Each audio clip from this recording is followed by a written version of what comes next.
What up, everybody? This your boy B-Rob, and I'm back with another edition of the Random Rambles with Rob podcast. First and foremost, I'd like to thank you, the listener, for coming back each and every week, or however you listen to podcasts. If this is your first time listening, which I think there's a lot of y'all walking around here right now, you're looking at me. I see you.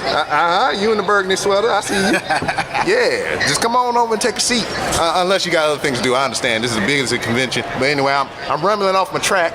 But that's what you do, rambling Rob, right? Exactly. Oh, did my guest jump in the gun? Golly.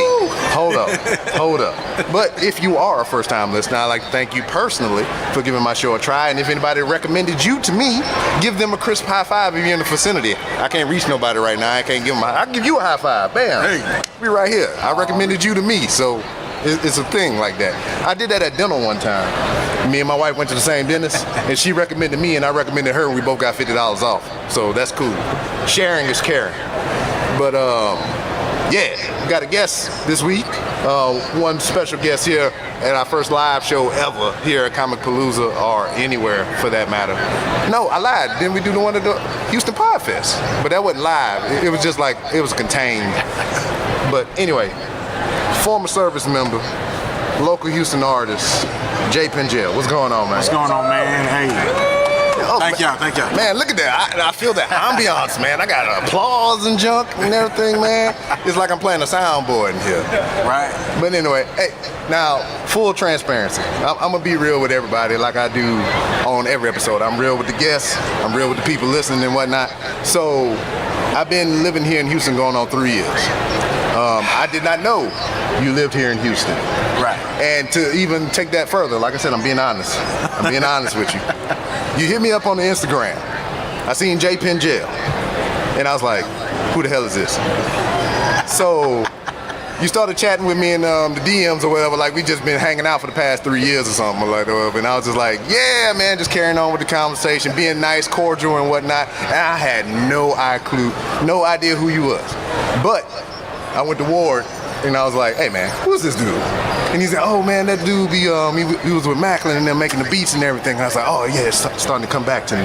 Yeah, I hit up Sanchez. I was like, hey, who's this dude? He said, oh, man, you remember me using the barracks, man? He used to be making the beats and the music and everything, man. And I was like, oh, it is coming back to me. And you didn't make it any easier because you don't post too many pictures of yourself on Instagram. So I'm scrolling, and I'm scrolling. And then also, when did you come into the Marine Corps? 2000, same time. The same time, 2000. I hadn't seen you since 2003. That don't make it no better. So that didn't make it no better, you know? So it didn't make it no better. So it's just like, I'm just like, yeah, we cool. And then, you know, once it all started coming together, I started seeing some pictures, and I was like, oh, that's that guy. That's Palmer. That's him. That's Palmer. That's Palmer, man. I even got you in the phone as Palmer. I was like, because I had to remember. I was like, yes, it's him. But yeah, man, native Houstonian, correct? Yes, sir. Born and raised. Now, so like I said, I've only been here for 3 years. I've traveled back and forth from here many times to go to the famed. Hold on, I gotta take my hat off for a second. Astroworld. Yeah. And, you know, I will take a knee, but there's too much stuff I gotta move around. Nah, it was just no time for a moment of silence either. Yeah. But memories. What is it like growing up here in the great city of Houston, Texas? To be honest with you, man, it's a melting pot, man. Like, so many different cultures, so much Southern hospitality. You hear about Southern hospitality in the South in general, but here in Houston, I think it separates itself from the true definition. Like, you got so many people out here that just, it's so many cultural events, man, and everybody comes together in this city. And you see, you could run into somebody and say hello to somebody, and you don't know them from the next person. Yeah. But it's just the hospitality, like I said. Southern hospitality. And it starts with that. It starts with that. Yeah, I mean, I'm a Southern gentleman as well. I'm from right down the road, Lake Charles, Louisiana, and whatnot. So I am familiar with what you're talking about. But what I realized moving here to Houston, how much the culture and the music influenced my childhood. There's so much stuff that came from Houston, you know, into Lake Charles, because I mean, we behind, much like people in North Dakota and Wyoming and all those other places. But like, the music hit us late because like when Screw first dropped, I didn't know what to think of that. I was just like, what is this? What is this? Is my batteries dead? I'm tapping my Walkman or whatever and whatnot. And then when I got used to it, it was just like the best thing ever. And to the point to where I couldn't listen to anything unless it was Screwed.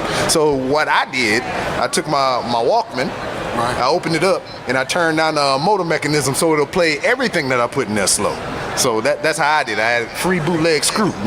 You had your own way. You had your own lane. Now, we both came into the military 2000. Right. So you being a native Houstonian, you doing the music and whatnot, what gave you the inkling to want to even join the military whatsoever, let alone the Marine Corps? Well, I always had that mindset. When I looked at military as an option, no D1 scholarships in sports. Football, basketball, baseball, I played it all. And I also looked at, music was an interest, and it was something I was getting started with, but I saw an opportunity to branch out, go see the world, soak up all the cultures of music, and put that side by side with what I did as an artist from the beginning.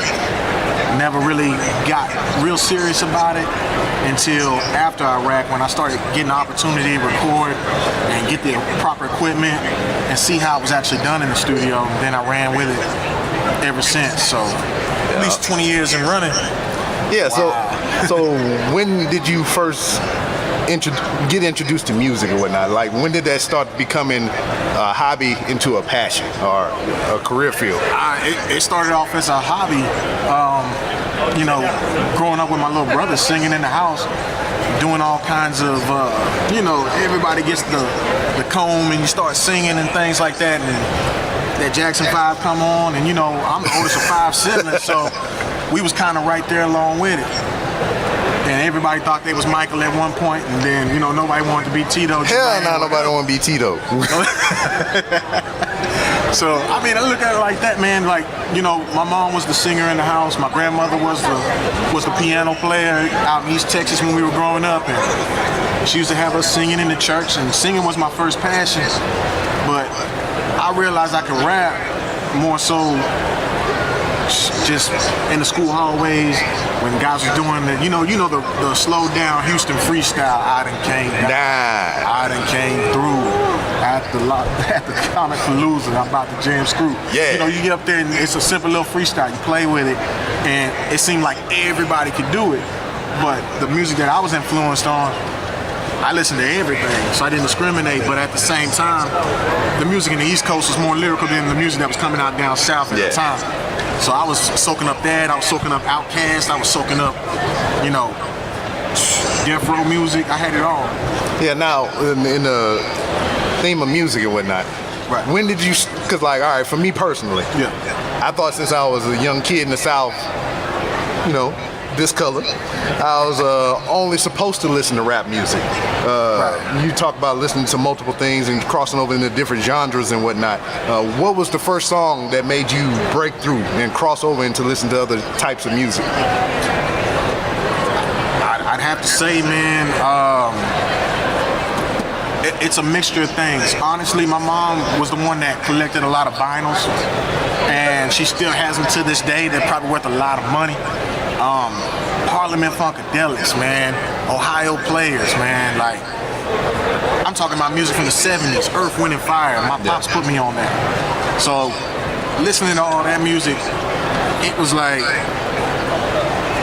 why are you playing this old stuff? But when you take a road trip, and you hearing the same music back to back to back, all of a sudden it starts to grow on you. You find yourself singing the song, and then that soul, that James Brown, that old Michael Jackson, that old everything in general, any kind of blues record, from B.B. King all the way down, I listened to it all growing up. Yeah. It's just that, kind of like the kids now, they're influenced by the quote-unquote mumble rap. There you go.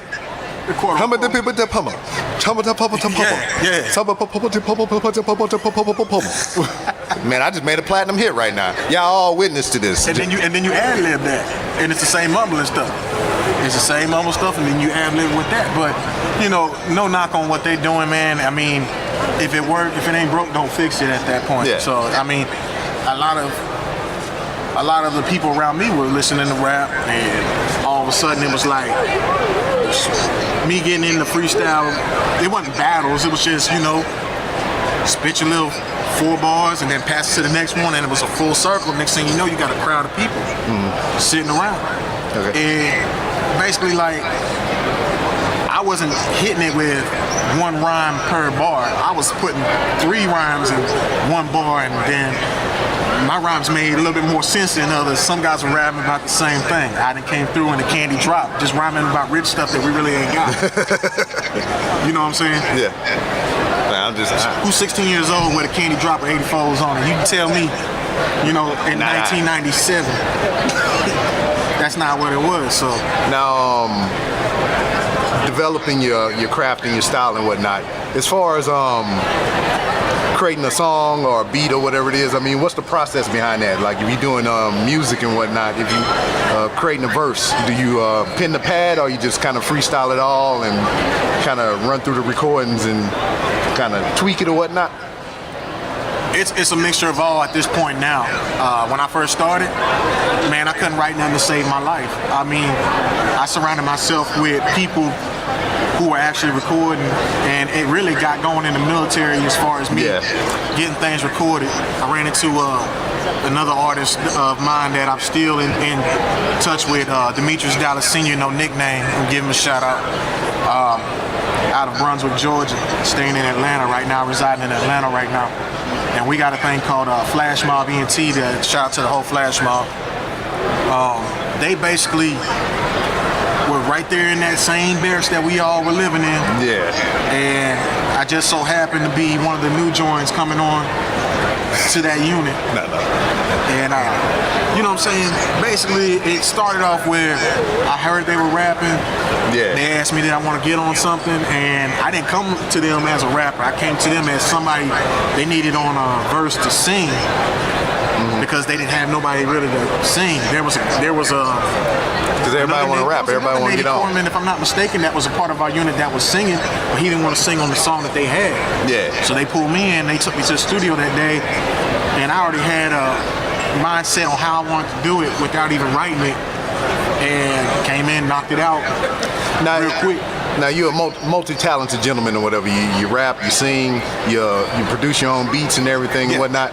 Out of the 3, which one you feel more passionate about, or which one do you usually jump toward first? It's the R&B. Honestly, that's where they call it soul music for a reason. You know what I mean? Because it starts here. I don't look at rap music as a passion, something I want to be doing when I'm 60 years old. Jay-Z, shout out Jay-Z. Shout out to Jay-Z. Jay-Z's probably one of the only ones that can probably pull that off. You see what I'm saying? Eminem. Yeah, Eminem. But will he survive that long? How old is Eminem? I don't know. Eminem like 40 something, almost 50. You talking about elite top 5 rappers in the world? Yeah. The rest of them that are in that pack, what, 20, 30? They ain't really doing much no more. Even Andre don't even rap no more hardly. You know, and that's one of my favorite rappers of all time. I just look at it like the music, writing the songs, getting in there and doing every single song. I mean, most hit songs that are rap songs, they aren't a hit without that R&B piece in there. If you look at it like, I mean, Outkast, that album in general, that's a big mixture of R&B, funk, soul, the whole 9. And they had to pull in different genres to pull in different crowds. And that's the reason why they've made masterpieces, man. Yeah. Like, now, what you was telling me the story in the car or whatever. I think you was still in the military, right? And you had an opportunity to go perform for a contest or something like that. Tell me a little bit about that. That was crazy, man, because we was late night, just you know, once we came back from Iraq, it's like all of a sudden I started running into people who had studio equipment in the barracks that I was recording throughout Camp Lejeune at the time.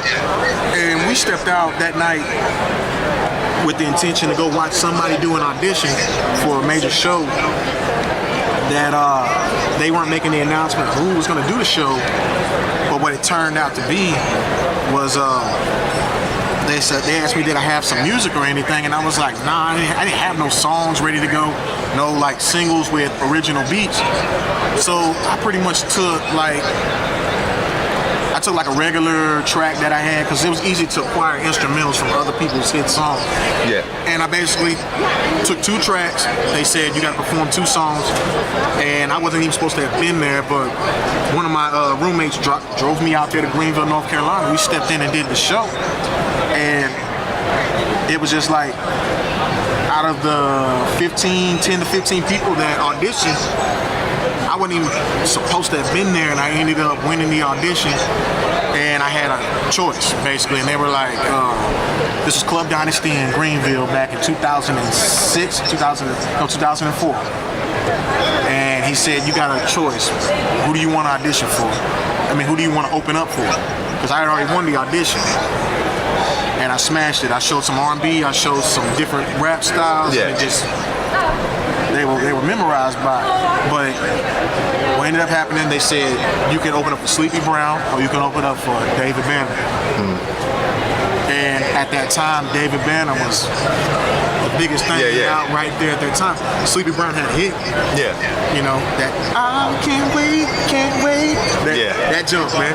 And that right there, you know, I wasn't putting 2 and 2 together. I honestly wish if I could go back and do that again.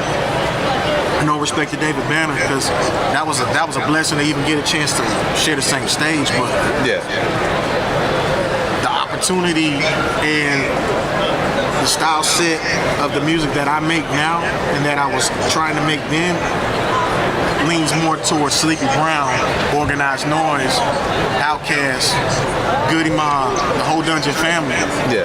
Because they're a complete mixture of just not just rap, but soul, R&B. You hear it. It's all there. CeeLo. Yeah. Who's just dynamic with what he does, you know? Now, to jump off the music real quick or whatnot, like, we both joined the military. We came in by 2000 and whatever. I mean, what was your experience? Because like, I did 16. You didn't last that long or whatever. So like, how long you stayed in? So it was 8 years. I look at it like this, man. Like, I think the more I started getting pulled towards the music, and the more that I started just experiencing life, you know, ended up getting married, been married for 12 years. I look at that whole situation and it kind of just pulled me away, because I had 2 daughters to raise and I couldn't see myself going on another tour and another tour and another tour, because I knew if I would have stayed in, how many tours you do in your 16 years? 4. Exactly. And God knows I probably would have ended up doing the same or maybe even more. You never really know. Yeah. So at that point, I was pretty much done, and there was a lot of things I saw over there that humbled me, but at the same time, there was a lot of things that made me get in that mindset where I don't want to be out there no more, because I got something else that I got a passion for. Yeah. And I see an opportunity, and that door was open. So as soon as that door was open, I closed the door on that and just moved on. I still keep in touch with all my military family, and you know how we all are. Yeah. And it looks like everybody's doing good for themselves, you know, as far as where we were from those tank battalion days, because those were some of the best. Yeah, big shout out to 2nd Tank Battalion in Camp Lejeune, North Carolina. Indeed. Some of y'all was in here, they ain't in no more. It's only 2 people, so hey 2 people. Well, nah, but that's outside. Y'all on the outside. Y'all here, but not here, like virtually.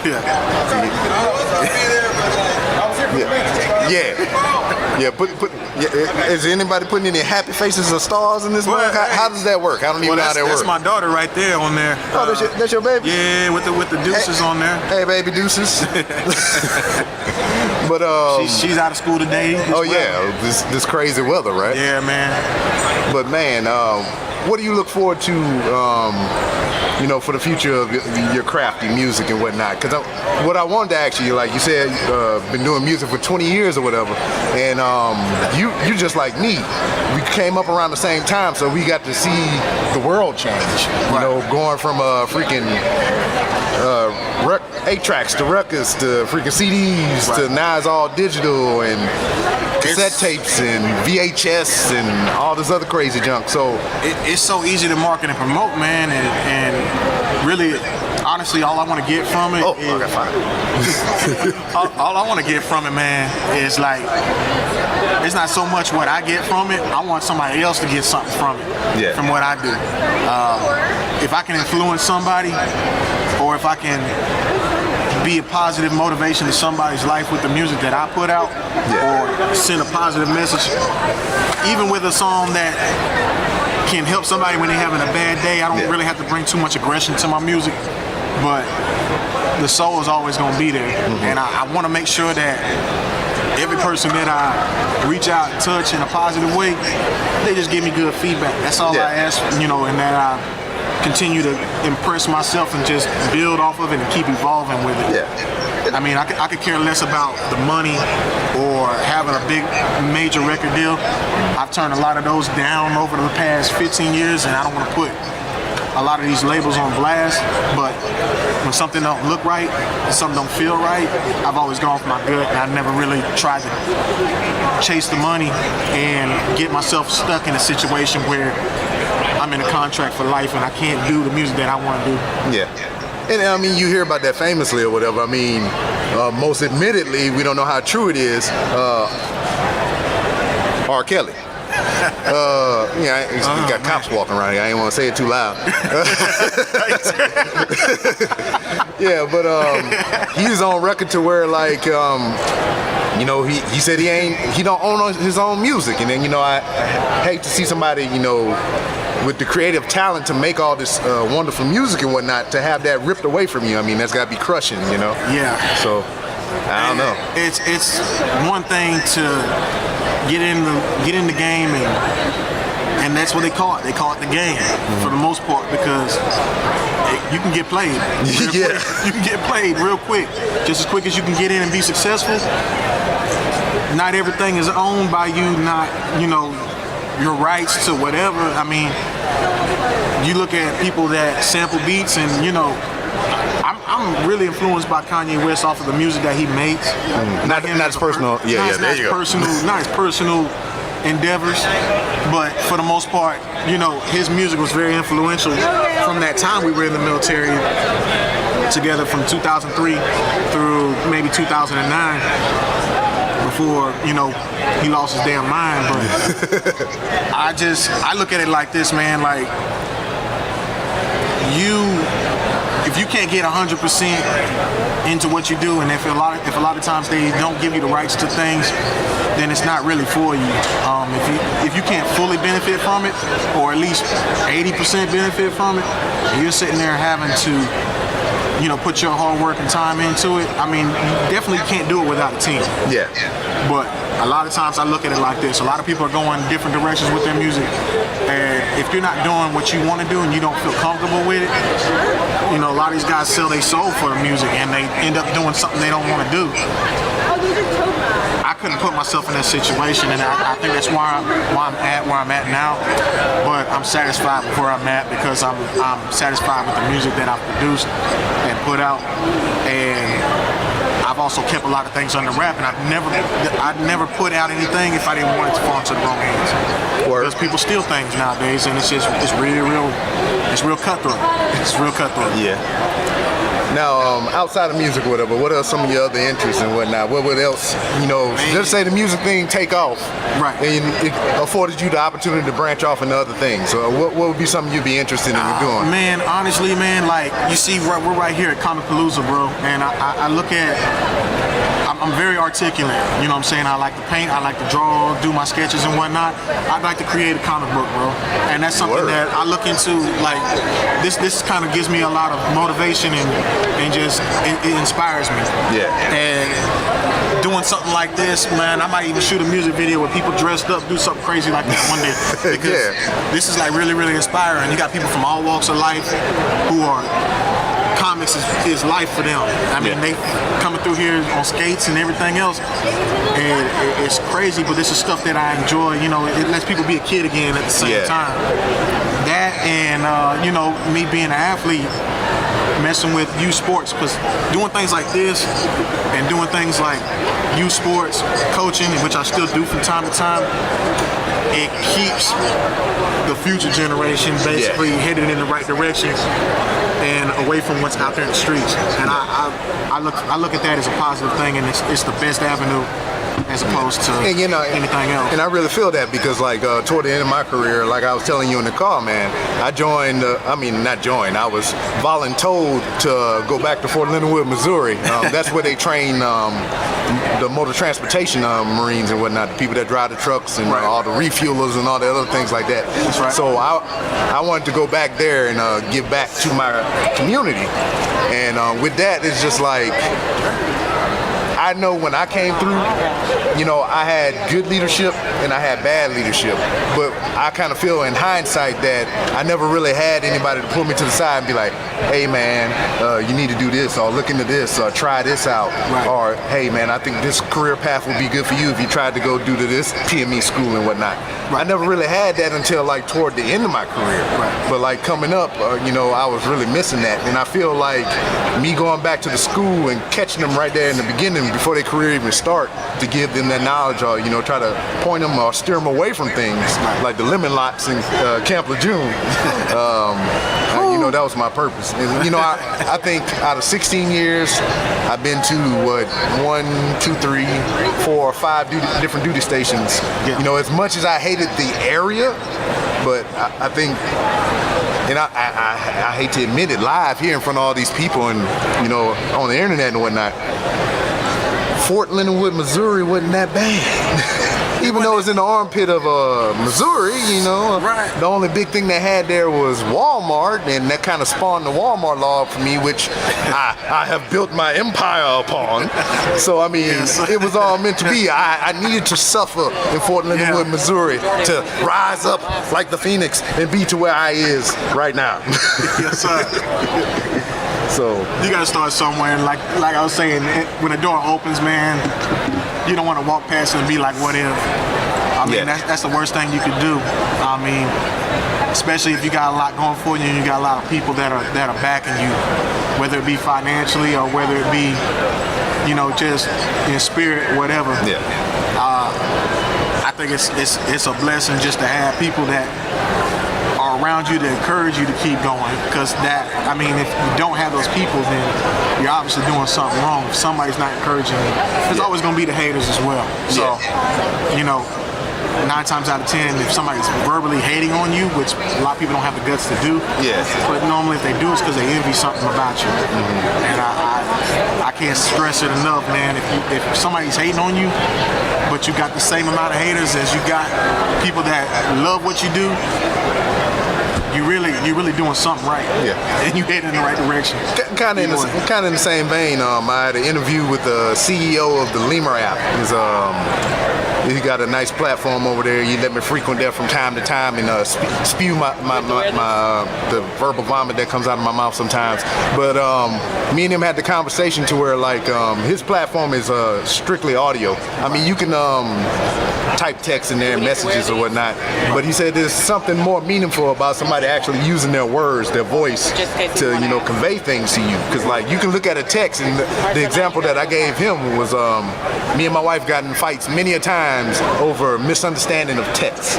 Where if I would have called her, we might have never gotten into that argument, because, like, different people perceive words differently or whatnot. Because, like, you find yourself, every time you type something, you got to put LOL at the end, so you make sure you're not, you know, meeting it with slander or hate or whatnot.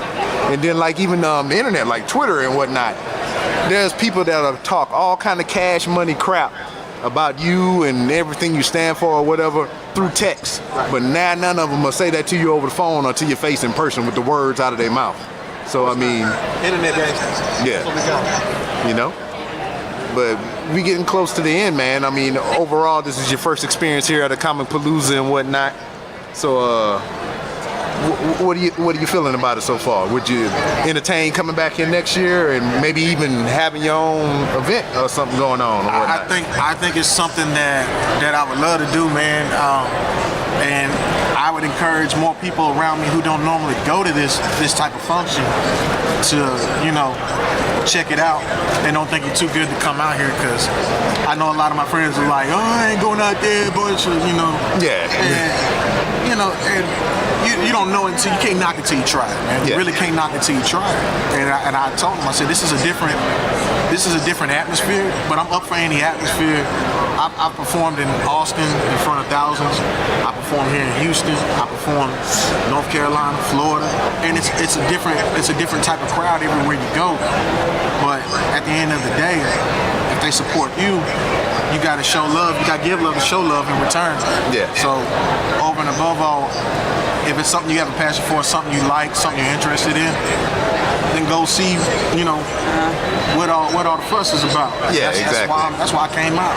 Yeah, and this is as soon as you reached out to me and you was like, Comicpalooza. I mean, they're more for y'all's age, have one of them. that's why they really hadn't. Man, I'm down. I'm down. As soon as you hit me up on that text, I said, man, I'm down. I replied back quick. I didn't even check my agenda to see what I had going on, no, man. I'm here. I'm there.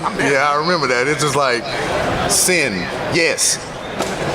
Did you even type that? Did you have predictive text? It knew it like ESPN or something, right? You just like knew it was gonna be yes. It just automatically went to the phone. It wouldn't even talk text, man. I just like, yes. You know, yes. I'm in there. I'm down. But yeah, I mean, this is my first experience at any. Well, I ain't gonna say any type of convention, but this specific type of convention, because I've been to WrestleCon when it was in New Orleans for that WrestleMania or whatever. But this is like my first bona fide comic book or pop culture convention here in the southern area, or anywhere in the world for that matter. But yeah, I'm digging it, man. All the costumes, all the people walking around, and yeah, what's up? Hey, you looking my way. I don't know if you're looking at me, but you know, southern thing. If you look, you're gonna say hi. That's how it works. That's how it is. But before we go, man, let everybody know where they can find you on social media, where they can you know, look you up for bookings, or if you got any events going on, let the people know what's happening. Okay, so the deal is JPenJail. That's JPenJail. FYI, that stands for Josh Plays Everything Necessary, Jamming Everything I Like. Yeah. That explains me in a nutshell right there. Now, you can find me on IG.